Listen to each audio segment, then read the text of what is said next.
όπως ακούσαμε στη σημερινή Ευαγγελική περικοπή, ο Κύριος ημών Ιησούς Χριστός μετά την θεραπεία των δύο τυφλών και του κοφαλάλου εκείνου τελειώνει το σημερινό Ευαγγέλιο με την τόσο χαρακτηριστική φράση «Και περιήγεν ο Ιησούς πάσας τας πόλεις και τας κόμας, διδάσκων εν τες συναγωγές και κηρύσσων την βασιλείαν των ουρανών». Δηλαδή βλέπουμε ο Κύριος δεν είναι μόνο αυτός εκείνος ο οποίος θεραπεύει, ο οποίος δίδει την υγεία, δεν είναι μόνο ο ιατρός ψυχών και σωμάτων, αλλά είναι και ο Κύριος ο διδάσκων, ο κηρύσσων την βασιλεία των ουρανών. Ο Κύριος ως ο διδάσκων είναι ο διδάσκαλος, είναι ο θείος διδάσκαλος. Και βεβαίως στην ιστορία της ανθρωπότητος εμφανίστησαν και θα εμφανιστούν πολλοί διδάσκαλοι και φιλόσοφοι και παιδαγωγοί και σοφοί, αλλά ουδεμία απολύτως σύγκρισης με τον διδάσκαλον των θείων, των μόνων διδάσκαλων, αυτός ο οποίος είπε προς τους μαθητάς του «Μη κληθείτε διδάσκαλοι ή καθηγητέ, εις γαρεστήν μόνος καθηγητής, εγώ είμαι ο Κύριος ημών Ιησούς Χριστός». Και αυτός ο τίτλος του διδασκάλου δεν είναι το απλώς ένα τίτλος θεωρητικός, αόριστος, αλλά εν της πράγμαση ο Κύριος περιήγεν πάσα στας πόλεις και τας κόμας διδάσκων των λαών.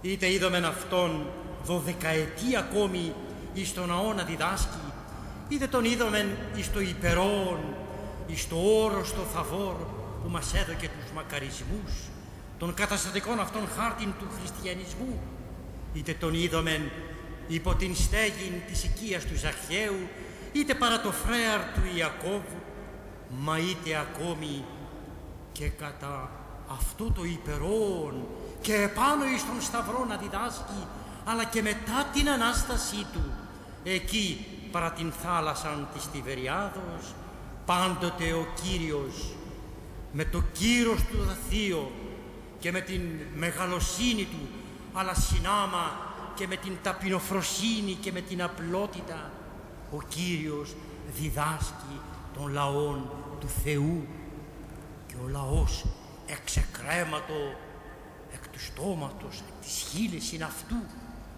και θαύμαζον επί της λόγης της χάριτος αυτού. Και αυτοί ακόμη οι εχθροί του βάρβαροι, όταν έλαβαν εντολήν από τους άρχοντες δια να συλλάβουν, δεν ετόλμησαν, αλλά εις την αιτιολογία τους επιστρέφοντες προς τους άρχοντες είπαν «Ουδέποτε ελάλησεν άνθρωπος ως ούτως ο άνθρωπος». Και ακόμη έλεγον οι Ιουδαίοι «Πώς είδε ούτως γράμματα μη με μαθηκός». Πράγματι, ο Κύριος είναι ο απεσταλμένος, είναι από τον Πατέρα για να αποκαλύψει και απεκάλυψε τας ουρανίους βουλάς του Θεού Πατρός.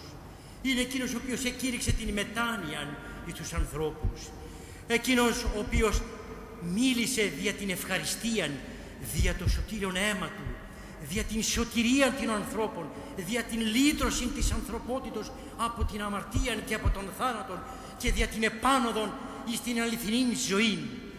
Είναι εκείνος ο οποίος μίλησε και καθιέρωσε την αγάπη προς τον Θεό και προς τον πλησίον. Γι' αυτό και η Θεία Διδασκαλία του, ο λόγος του παραβάλλεται ως το φως που φωτίζει τον άνθρωπον.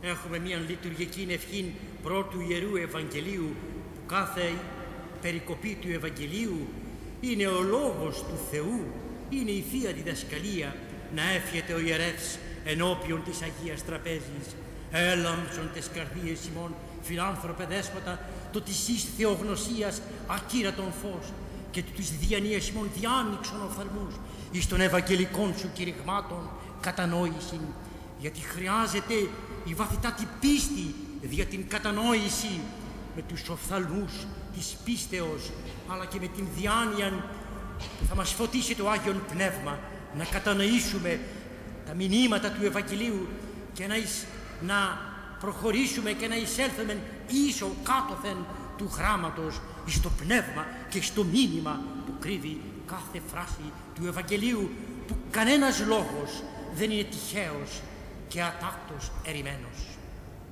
Έτσι παρομοιάζεται ως το φως που φωτίζει τον άνθρωπο. Παρουσιάζεται και παρομοιάζεται όμως και ως ο άρτος που στηρίζει την καρδία του ανθρώπου. Ο λόγος του Θεού, η Θεία Διδασκαλία, τον πεινασμένο άρθρο, τον χορταίνει. Παρομοιάζεται ακόμη και ως το είδωρ, το ζωντανό νερό που ξεδιψά την ψυχή, αλλά και ο σπόρος που έρχεται μέσα στην καρδία του καλού καγαθού ανθρώπου και σε αυτή την έφρακτη γη έρχεται και αναγεννά την ψυχή του ανθρώπου. Και ακόμη παρομοιάζεται και ως η λύρα η οποία έρχεται και ελικύει τον κάθε άνθρωπον. Πόσο ωραία έχουμε την παράσταση του Ορφέως παριστάνει τον Χριστόν με την λύρα που έρχεται η Θεία Διδασκαλία και εξημερώνει και εξανθρωπίζει και εκδιώκει κάθε θηρίο που βρίσκεται πνευματικό μέσα στον άνθρωπο. Και ακόμη παρομοιάζεται ο Θείος Λόγος και ο ζωντανός Θείος Λόγος και ως μάχαιρα που έρχεται και κόβει κάθε τι το αμαρτωλό και το σάπιο. Ζών ο λόγος και ενεργής, τομότερος υπερπάσαν μάχαιραν δίστομον, διεικνύμενος άχρη μοιρεσμού, ψυχής και πνεύματος, αρμόρτε και μυελών. Και ακόμη παρομοιάζεται ο Θείος Λόγος και ως λιχνάρι που φωτίζει μέσα στο σκοτάδι. Γι' αυτό ο προφητάναξ έλεγε «Λίχνος της ποσίμου ο νόμος σου». Και παρουσιάζεται ακόμη και παρομοιάζεται η Θεία Διδασκαλία και ως μέλι, μέλι που γλυκαίνει τις ψυχές των ανθρώπων, που ηρεμεί τον άνθρωπο, που καταγλυκαίνει τον εσωτερικό μας κόσμο, ο Θείος Λόγος. Αλλά γεννάται το ερώτημα, πού θα έβρωμεν τη Θεία Διδασκαλία του Χριστού, του μόνου διδασκάλου? Πού θα την βρούμε? Μα η απάντηση είναι, μας εδόθηκαν τα γραπτά μνημεία, μας εδόθη η Καινή Διαθήκη, μας εδόθη το Ιερό Ευαγγέλιο. Οι Ιεροί Ευαγγελιστές συνέλεξαν τα λόγια, έγραψαν την Θεία Διδασκαλία και την έχουμε αυθεντική.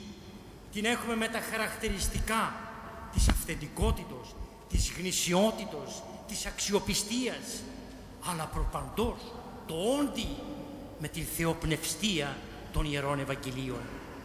Διότι αυτοί οι απλοϊκοί ψαράδες, αυτοί οι απλοϊκοί άνθρωποι οι Ευαγγελιστές φωτίστησαν, αγλαϊσθέντες υπό του Παναγίου Πνεύματος, κατέγραψαν αυτά. Και όταν μάλιστα υπήρχαν ιερετικοί, υπεπλανημένοι άνθρωποι, εκείνοι οι οποίοι έκαναν παρερμηνίαν των γραφών, εκείνοι οι οποίοι προσπάθησαν να φέρουν στην επιφάνεια και να διαδώσουν νόθα και απόκρυφα και ψευδεπίγραφα Ευαγγέλια, ήρθε η Εκκλησία και καθόρισε τον κανόνα των βιβλίων, των αυθεντικών, των γνησίων, των αξιοπίστων, τα βιβλία, τα 27 της Καινής Διαθήκης και δι τα Ιερά Ευαγγέλια. Και πόσο μέγα προνόμιο ρίστο εν παρόδο, οφείλουμε να το είπομεν και αξίζει τούτο. Πάντοτε να λέγεται ότι έχουμε μεγάλο προνόμιο ο ελληνισμός, εμείς οι Έλληνες, να έχουμε τα Ιερά Ευαγγέλια, να έχουμε την Καινή Διαθήκη, εις την πρωτότυπον, εις την γλώσσα μας, την μητρική μας γλώσσα, την ελληνική. Πολύ σπουδαίο αυτό και δεν γνωρίζω πόσο το έχουμε κατανοήσει. Διότι άλλο είναι η μετάφραση και άλλο είναι το πρωτότυπο κείμενο. Οι λέξεις, οι καταπληκτικές οι ελληνικές, στις οποίες είναι γραμμένες ο Λόγος του Θεού, η Θεία Διδασκαλία.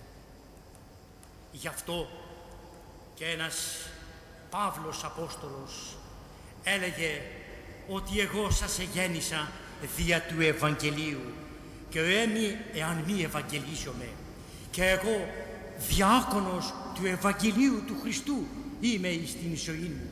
Γι' αυτό και ένας Ιγνάτιος ο Θεοφόρος, εκ των πρώτων Αποστολικών Πατέρων της Εκκλησίας, γέρον ον, στα βαθύτατα γεράματά του έλεγε «Νυν άρχομαι μαθητής είναι του Ευαγγελίου».